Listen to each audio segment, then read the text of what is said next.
வணக்கம் வள்ளுவரே. ஒருவன் அடக்கமுடைமையோடு எப்போது இருந்துட்டா வாழ்வில் நல்லபடியாக வாழ்ந்துட முடியுமா? என்ன அப்படி கேட்டுட்ட?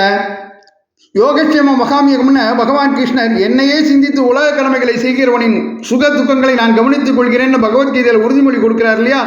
அது மாதிரி கோபத்தை அடக்க பழகி கற்க வேண்டிய விஷயங்களை எல்லாம் கற்று தெளிந்து நன்கு கற்றிருந்தாலும் சொல்லிலும் செயலிலும் அடக்கத்தை கடைபிடிக்கிறவனுடைய நலன்களை அவன் வாழ்க்கை செம்மையாக செல்வதை அறக்கடவுள் தர்ம தேவதை கவனித்துக் கொள்ளும். அறக்கடவுள் தன் கடமையாக கருதி அவன் நலன்களை கவனித்துக் கொள்வதால் அவன் வாழ்நாள் முழுக்க கவலையில்லாமல் வாழலாம். இதைத்தான் கதம் காத்து கட்டடங்கள் ஆற்றுவான் செவி அறம் பார்க்கும் ஆற்றின் நுழைந்துன்னு அடக்கமுடைமை அதிகாரத்தில் 130வது குறளாக எழுதி வச்சேன். பிரமாதம் வள்ளுவரே.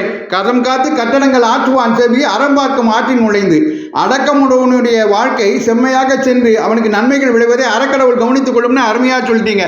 நன்றி வள்ளுவரே.